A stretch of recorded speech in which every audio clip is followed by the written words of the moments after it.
The bottom line, ugly scenes in Jacksonville on Sunday as some Seahawks lost their cool in that close loss to the Jaguars. Hey, but let's be clear, there was some aberrant behavior by the fans for sure. And on Monday, Seattle head coach Pete Carroll said there was, quote, no excuse for his players' behavior. You agree? I mean, I know a lot of the onus right now is being put on the players, but your thoughts? Well, here's the deal. I played for Pete Carroll. He loves individuality, and he'll promote that. He'll allow you to be who you are. Just when you come back to the team, be a part of the team and do the right thing. Here's the thing I think about. A couple things went on here. This was a very intense football game, and this goes back to last year. Am I right? Yep. Seattle made some disparaging comments. We don't want to turn into Jacksonville. That's exactly right. So now, Jackson, that's fuel for fire going into this game. And you know when you play the Baltimore Ravens, the Pittsburgh Steelers. Don't forget. You know, or the Seattle Seahawks, you got to come and you got to be ready to go, right? Because it's grown men going to go after each other, and that's exactly what happened in this game.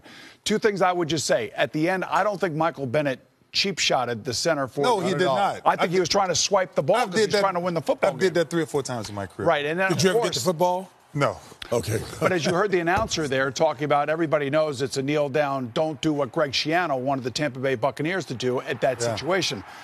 Look, all I know is I wasn't on the field, but I could tell by watching that game just how intense it was. So that doesn't surprise me. As far as Quentin Jefferson is concerned, I would just go right into the locker room. Hey, Don't even get involved. A stupid question. Protocol by NFL players when you take a knee. Does everybody recognize that's a give-up situation, if you will? No, they do not. No. When you're a quarterback, our center, here was the rule. Go up to the line of scrimmage, you look at the defense, we're taking a knee. If they don't answer, then buck it up because it's coming. Yeah. So they're going to play to the last play. And that swipe, I don't think hey, listen, I have no problem with it. I've seen teams do it. There's nothing wrong with it. But when you don't get an answer from the defense, you have to know that you got your answer. Here we go. That is your answer. That's the answer.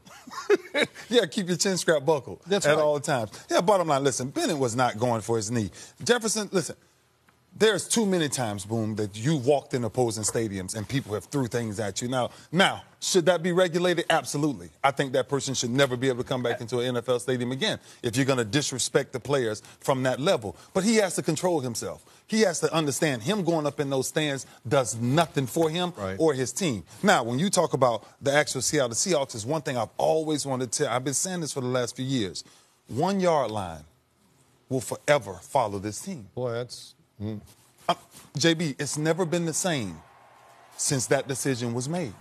You come from that Super Bowl, and you're on the 1 yard line with Marshawn Lynch in your backfield, and you don't hand that ball off.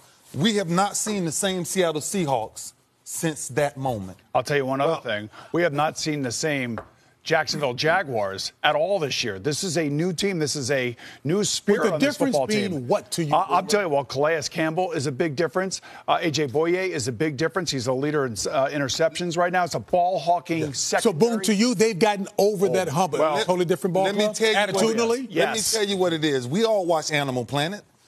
There's an old lion on top of the hill. Yes, right. Then there's a young lion coming. Then you see Leonard Fournette. I'm a young lion right now. They got a lot of... Let me just say this, too. You know, listen, Coach Carroll, you said it. Pete Carroll encourages players to speak out. And that team you talked about that lost that game from the 1 yard line, they're never going to be that team again. Never. And here, you know, Ray, here's what.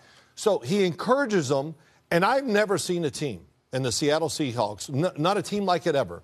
They have more, I know you're timing me, that's okay. They have more what I call alpha dogs, more team yes, sir. Sure. Yes. So there's always friction going on in this. And Ray, you'd be like the quiet guy in that team. So at the end of the day, are you okay with the edge that Seattle plays with? They've always played with it. They've always played with it. And so absolutely you got to be okay with it. But there has to be a leader that emerges. And Sherman is out. Chancellor's out. So everybody's now fishing for who's that guy. Somebody's got to keep it under control. Somebody got to get it. That's what's the problem. You know what? They're missing. Yeah, Earl Thomas could be that guy. But you know what? Just like Mike Mitchell said, this is football, man. What do you expect? It's supposed to be chippy.